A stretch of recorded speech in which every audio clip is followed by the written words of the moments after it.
get this done, and then I should be able to record the next two shorts. We're doing Finishing Joe's Boys today, and then we have 2 days of shorts, and then I just went back to when I did the shorts before. I think I had like 5 days of shorts last year around this time, and I picked like super popular ones. So this time I just went like to the beginning of the Grimm's book and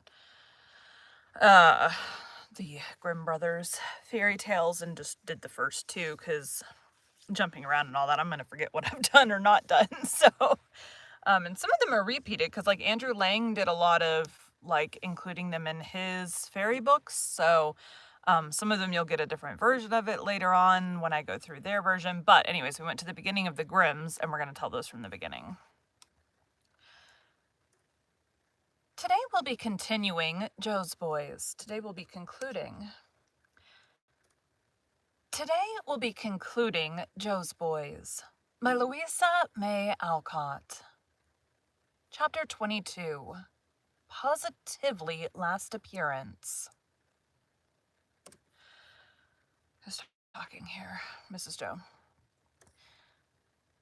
Upon my word, I feel as if I lived in a powder magazine and don't know which barrel will explode next and send me flying, said Mrs. Joe to herself next day, as she trudged up to Parnassus to suggest to her sister that perhaps the most charming of the young nurses had better return to her marble gods before she unconsciously added another wound to those already won by the human hero. She told no secrets, but a hint was sufficient, for Mrs. Amy guarded her daughter as a pearl of great price, and at once devised a very simple means of escape from danger. Mr. Lorry was going to Washington on Dan's behalf, and was delighted to take his family with him when the idea was carelessly suggested. So the conspiracy succeeded finely, and Mrs. Joe went home, feeling more like a traitor than ever. She expected an explosion, but Dan took the news so quietly it was plain that he cherished no hope. And Mrs. Amy was sure her romantic sister had been mistaken. If she had seen Dan's face when Bess went to say goodbye, her maternal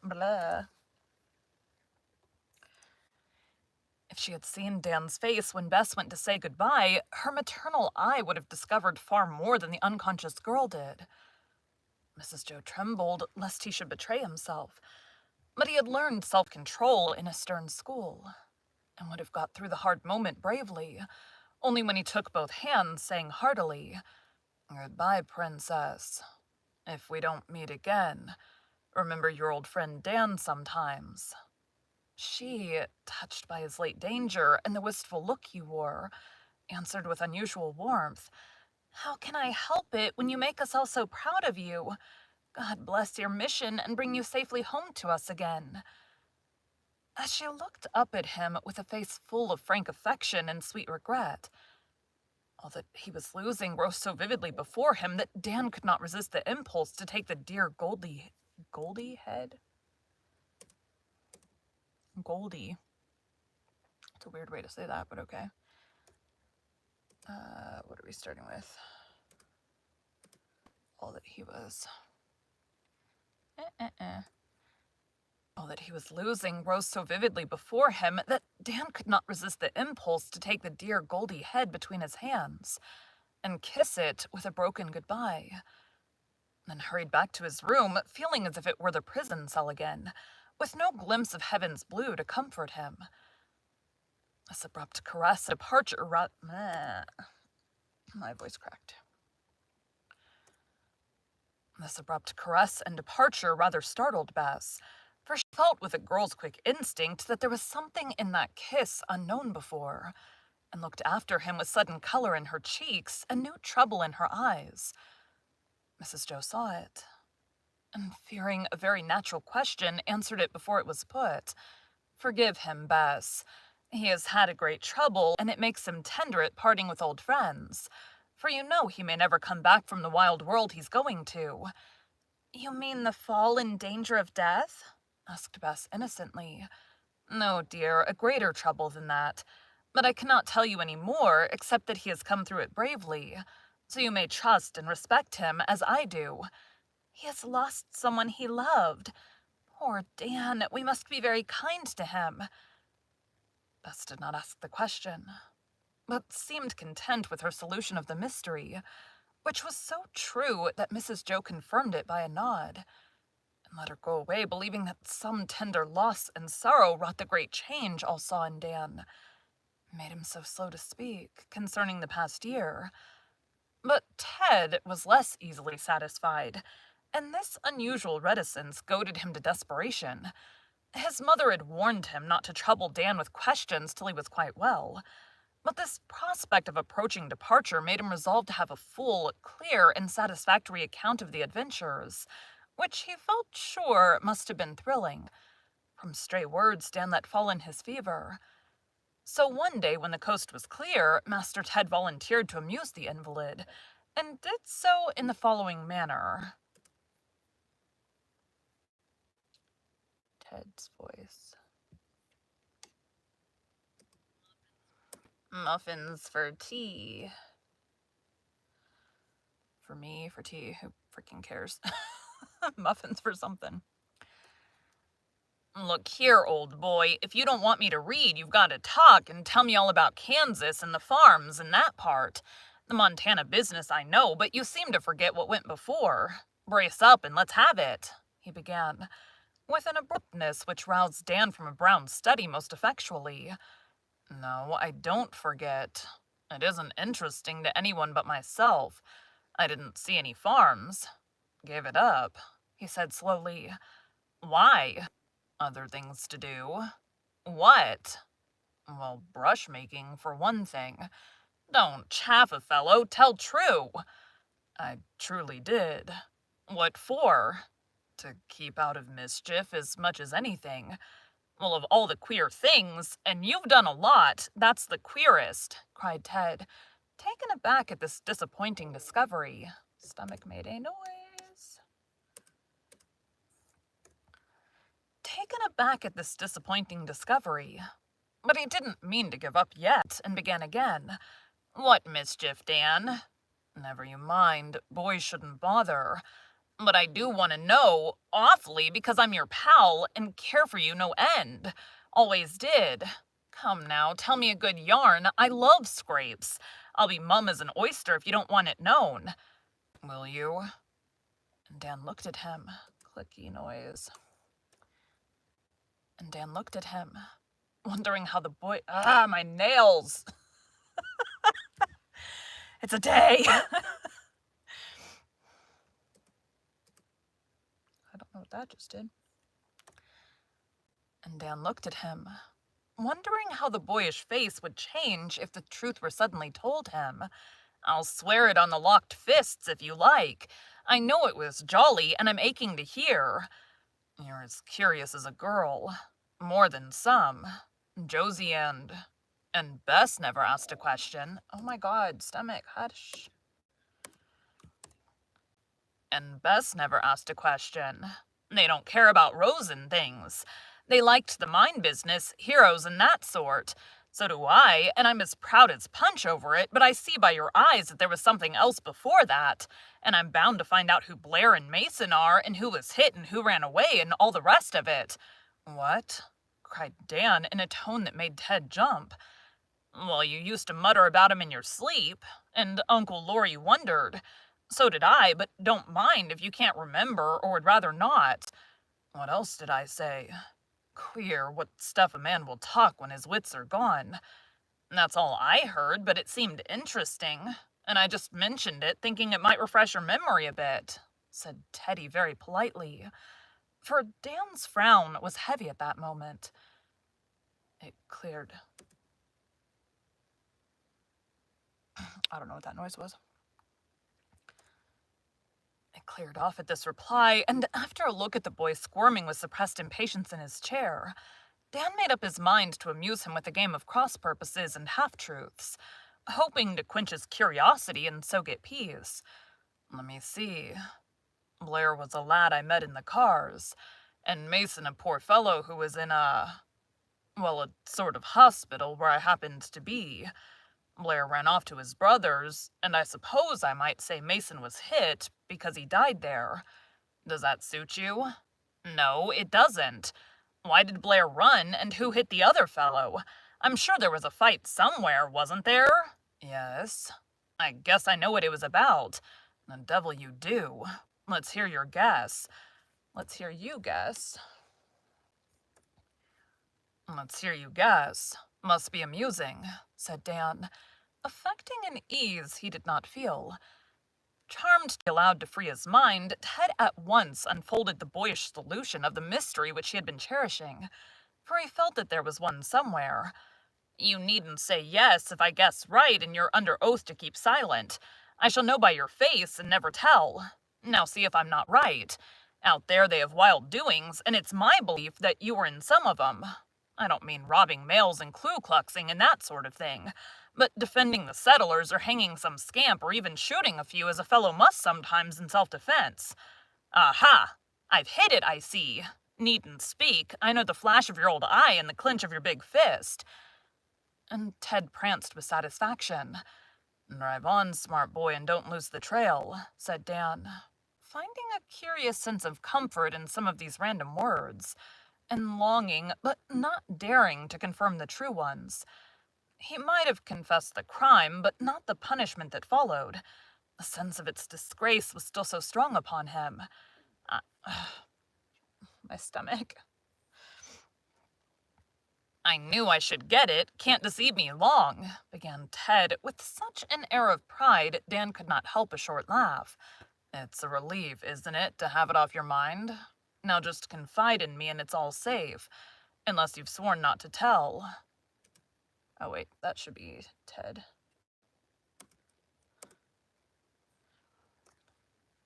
It's a relief, isn't it, to have it off your mind? Now just confide in me and it's all safe unless you've sworn not to tell. I have. Oh. Well, then don't. My stomach is being rude. Well, then don't. Ted's face fell. But he was himself again in a moment, and said with the air of a man of the world, It's all right, I understand. Honor binds, silence to death, etc. Glad you stood by your mate in the hospital. How many did you kill? Only one. Bad lot, of course? A damned rascal. Well, don't look so fierce. I've no objection. Wouldn't mind popping at some of those bloodthirsty blackguards myself. Had to dodge and keep quiet after it, I suppose. Pretty quiet for a long spell. Got off all right in the end and headed for your mines and did that jolly brave thing. Now I call that decidedly interesting and capital. I'm glad to know it, but I won't blab. Mind you don't. Look here, Ted, if you'd killed a man, would it trouble you? A bad one, I mean? The lad opened his mouth to say not a bit, but checked that answer as if something in Dan's face made him change his mind. Well, if it was my duty in war or self-defense, I suppose I shouldn't. But if I'd pitched into him in a rage, I guess I should be very sorry. Shouldn't wonder if he sort of haunted me and remorse gnawed at me as it did Aram and those fellows. You don't mind, do you? It was a fair fight, wasn't it? Yes, I was in the right. But I wish... Yes, I was in the right. But I wish I'd been out of it. Women don't see it that way and look horrified at such things. Makes it hard, but it don't matter. Don't tell 'em, then they can't worry, said Ted, with the nod of one versed in the management of the sex. Don't intend to.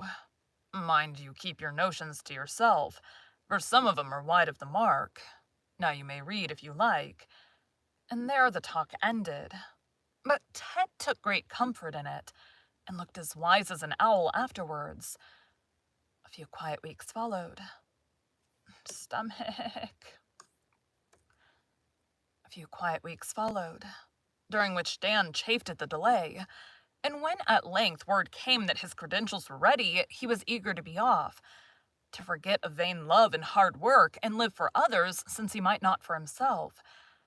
So one wild morning, March morning,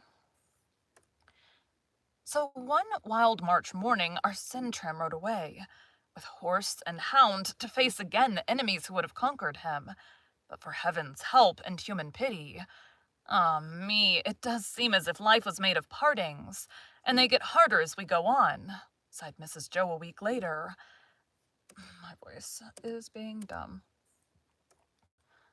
sighed Mrs. Joe a week later as she sat in the long parlor at Parnassus one evening, whither the family had gone to welcome the travelers back. Mrs. Amy, she hasn't talked in a long time. I don't think it's fair. We need to age her up, though.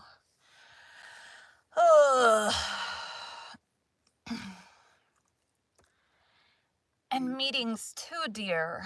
For here we are, and Nat is on his way at last. Look for the silver lining, as Marmee used to say, and be comforted, answered Mrs. Amy, glad to be at home and find no wolves prowling near her sheepfold. I've been so worried lately. I can't help croaking. I wonder what Dan thought at not seeing you again. It was wise, but he would have enjoyed another look at home faces before he went into the wilderness, said Mrs. Joe regretfully. Much better so. We left notes and all we could think of that he might need and slipped away before he came. Bess really seemed relieved. I'm sure I was. And Mrs. Amy smoothed an anxious line out of her white forehead as she smiled at her daughter, laughing happily among her cousins.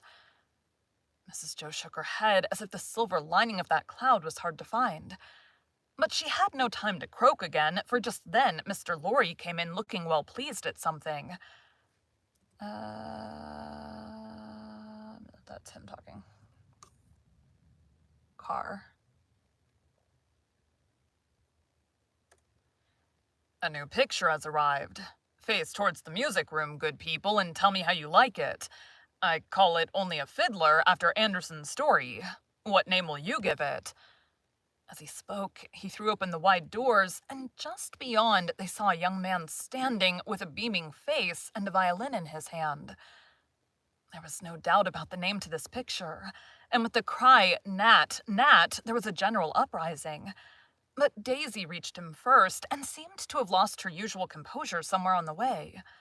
For she clung to him, sobbing with the shock of a surprise and joy too great for her to bear quietly. Everything was settled by that tearful and tender embrace, for though Mrs. Meggs speedily detached her daughter, it was only to take her place, while Demi shook Nat's hand with brotherly warmth, and Josie danced round them like Macbeth's 3 witches in one, chanting in her most tragic tones. Josie.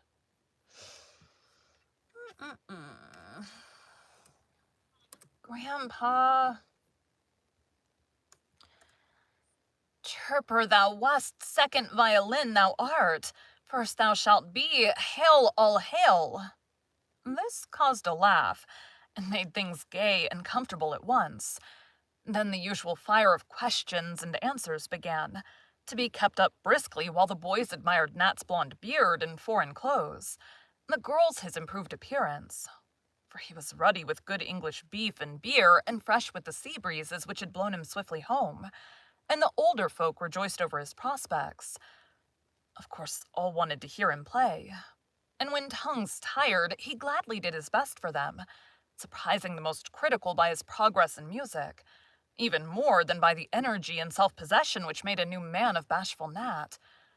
By and by, when the violin, that most human of all instruments, had sung to them the loveliest songs without words, he said, looking about him at these old friends with what Mr. Bear called a feeling full expression of happiness and content. Nat's voice. He's been away in Europe for most of this book. Nat Blake. Please, sir. Now let me play something that you will all remember, though you won't love it as I do.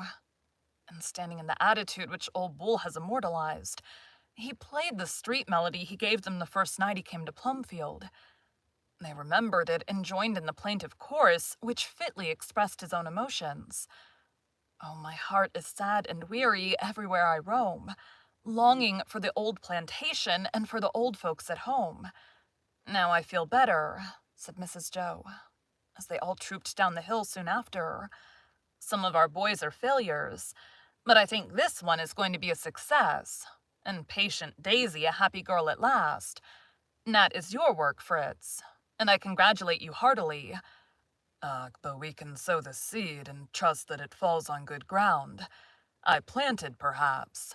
You watched that the fowls of the air did not devour it, and Brother Lorry watered generously, so we will share the harvest among us, and be glad even for a small one heart's desire.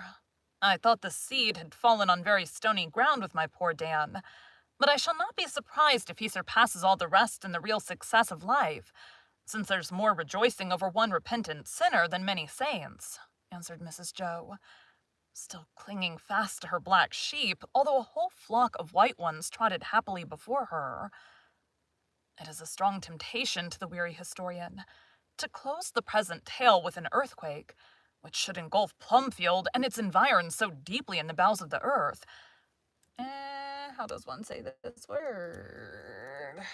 Announce. I think it's German. Oh, an ad. Yay.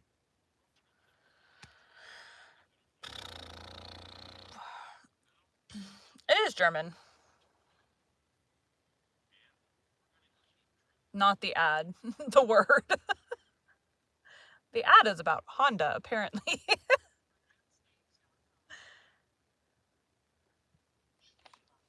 Schliemann. Schliemann. Tried to learn German. It did not go well for me. I mean, it did. I just ran out of time. Bowels of the earth. That no youthful Schliemann could ever find a vestige. Dang it. Is it vestige or vestige? Words are hard.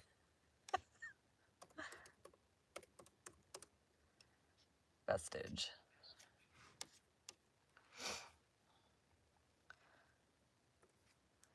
That no youthful Schliemann could ever find a vestige of it. But as that somewhat melodramatic conclusion might shock my gentle readers, I will refrain, and forestall the usual question, how did they end? By briefly stating that all the marriages turned out well. The boys prospered in their various callings. So did the girls, for Bess and Josie won honors in their artistic careers, and in the course of time found worthy mates. Nan remained a busy, cheerful, independent spinster, and dedicated her life to her suffering sisters and their children, in which true woman's work she found abiding happiness. Dan never married, but lived bravely and usefully among his chosen people, till he was shot defending them, and at last lay quietly asleep in the green wilderness he loved so well, with a lock of golden hair upon his breast, and a smile on his face which seemed to say that Aslaga's knight had fought his last fight, and was at peace. Stuffy became an alderman, and died suddenly of apoplexy after a public dinner. Dolly was a society man of mark till he lost his money, when he found congenial employment in a fashionable tailoring establishment. Demi became a partner, and lived to see his name above the door, and Rob was a professor at Lawrence College. But Teddy eclipsed them all by becoming an eloquent and famous clergyman, to the great delight of his astonished mother. And now, having endeavored to suit everyone by many weddings, few deaths, and as much prosperity as the eternal fitness of things will permit, let the music stop, the lights die out, and the curtain fall forever on the March family. Thank you for joining Bite at a Time Books today, while we read a bite of one of your favorite classics. Again, my name is Bree Carlile, and I hope you come back tomorrow for one of the shorts. Which is what we do when we need to fill time between one book and the next book. Yay! All done with Joe's Boys. I'm gonna do at least one of the shorts. I got time. All right, hop off, starting another one.